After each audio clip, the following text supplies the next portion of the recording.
must confess, I went to see him in a concert because I'm a very big fan, because I'm doing this album of standards right now, and I studied his singing extensively. She doesn't shout. She doesn't chase trends. Ronstadt just listens, then sings.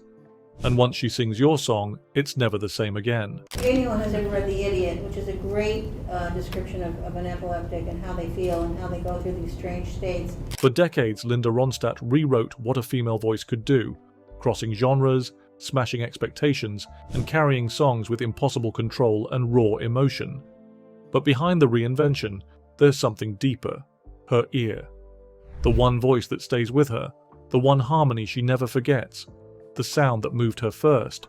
She doesn't follow charts, she follows truth. Blue Bayou, Heart Like a Wheel, Don't Know Much.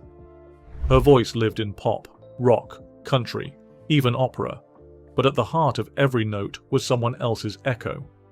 Linda didn't just sing music, she honored its soul.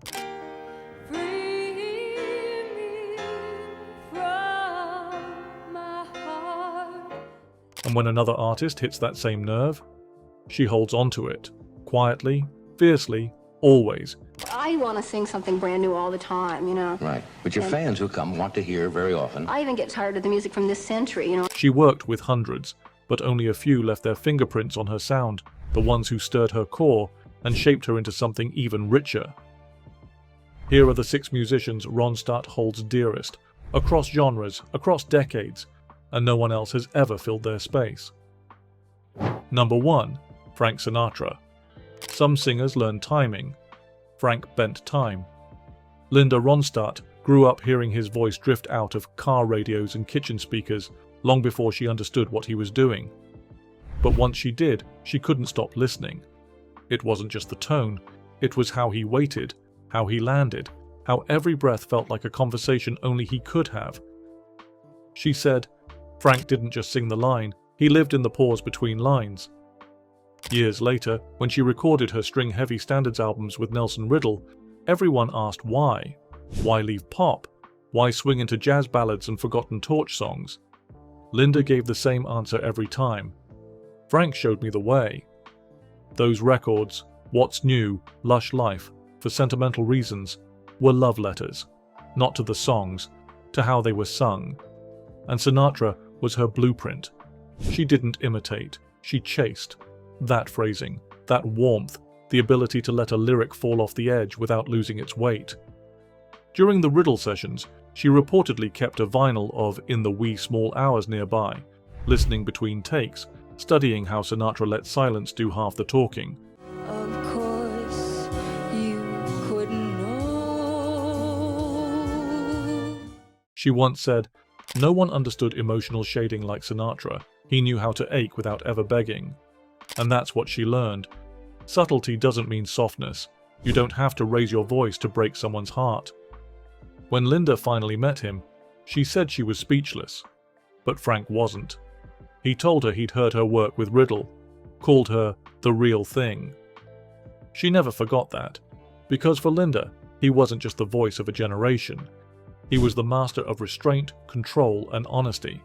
And he made her a better singer, without ever giving a single lesson. Number 2. Elvis Presley. Some artists perform. Elvis Presley possessed the stage. For Linda, it started like it did for everyone else, watching him on a fuzzy TV, hips moving, eyes daring the camera not to blink. But while the world saw danger, swagger, and showmanship, Linda heard something else under all that flash. Control. Real vocal control. Musical instinct hiding inside rebellion. She said, "People focused on how he moved. I focused on how he phrased." She never thought of Elvis as a rock star. She thought of him as a vocalist, someone who could slide through genres without missing a beat, country, gospel, blues, ballads, and sound fully present in each one. That's what fascinated her. Years later, when Linda became known for genre hopping herself, people acted surprised. But she'd been studying Elvis's path the whole time, not the style, the fluidity. She said, he made it okay to sing a country song one night and a torch ballad the next. When she covered Love Me Tender, it wasn't meant to be nostalgic, it was meant to be faithful. A quiet thank you. Her voice didn't try to match his, it simply honored where it came from.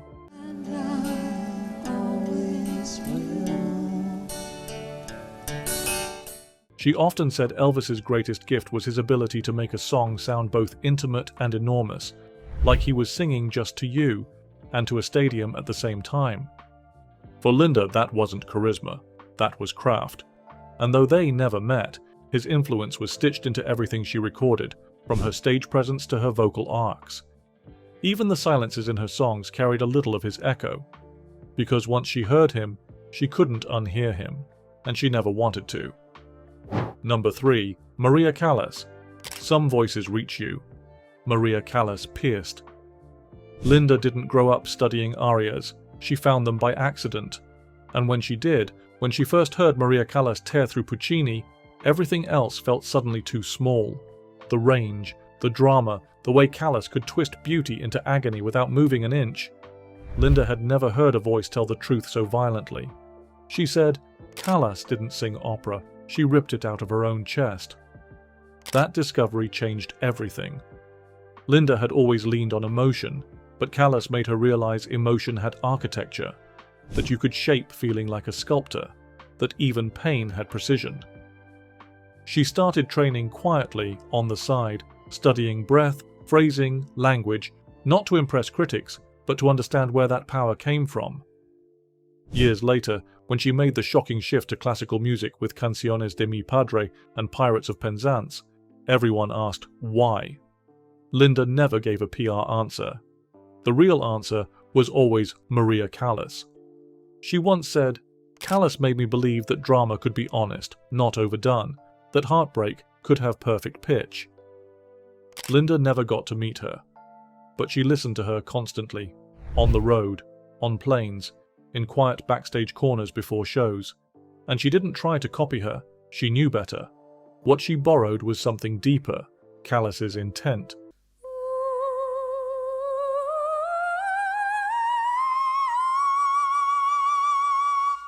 Callas didn't just hold notes, she weaponized them, turned them into stories. And Linda, who always considered herself a storyteller first, recognized a kindred spirit buried in all that discipline. She didn't want to become Maria Callas.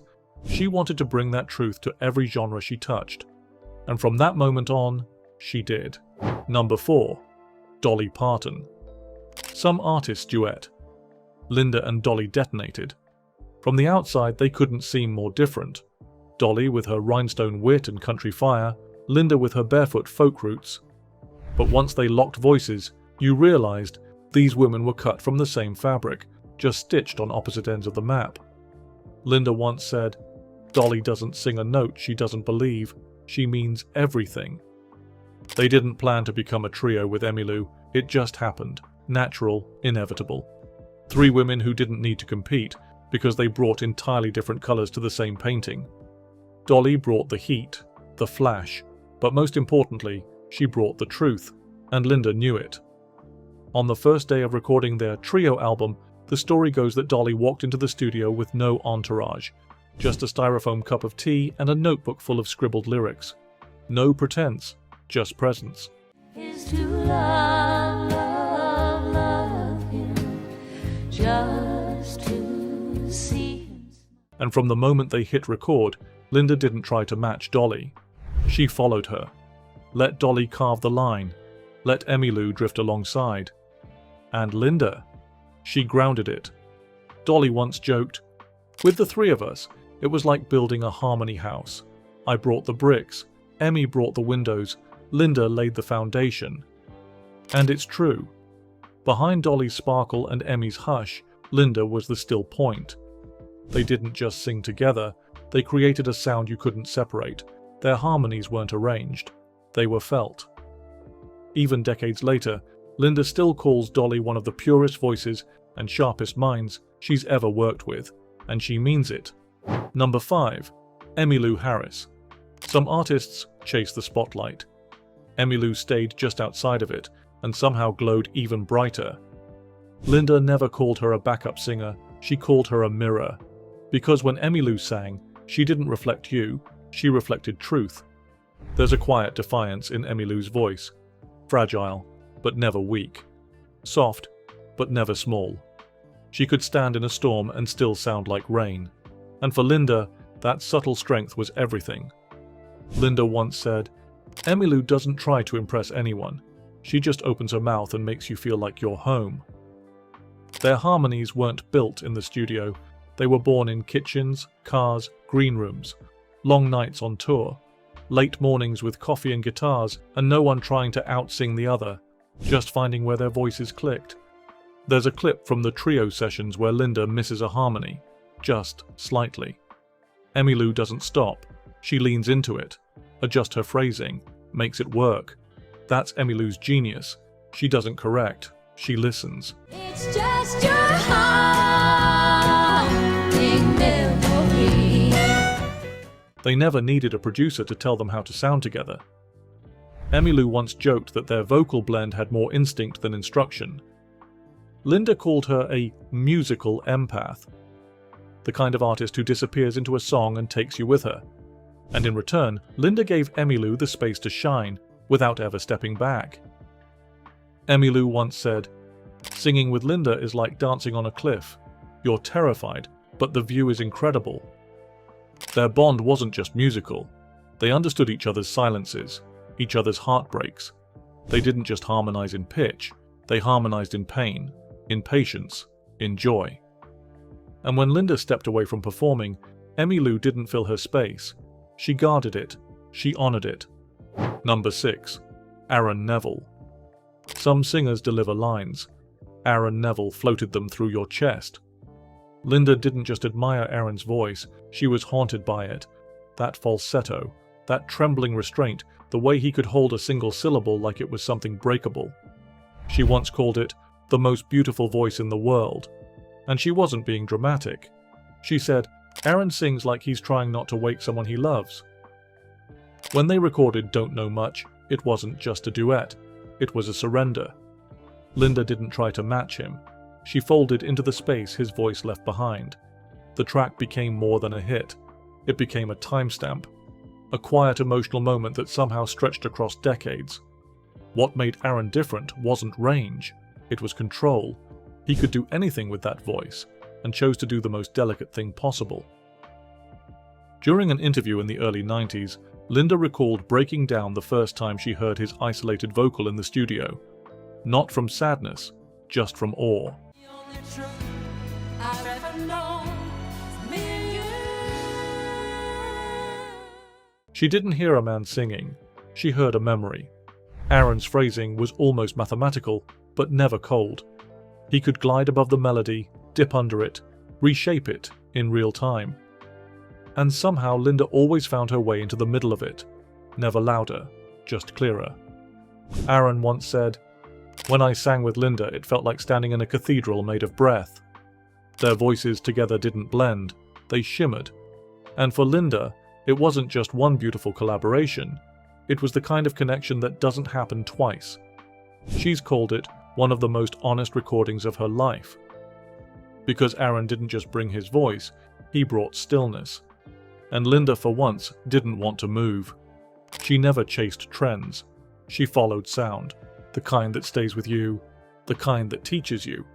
Each of these musicians didn't just influence Linda, they shaped how she felt music, how she phrased, how she listened, how she carried silence between notes like it mattered just as much as the melody. They weren't just favorites, they were foundations. And for Linda Ronstadt, whose voice moved through genres like wind through open windows, these 6 stayed steady. Anchors in the storm, compasses in the dark. Which one surprised you most? Let us know below. And if this hit something true, hit subscribe or become a channel member for early access and deeper stories behind the legends.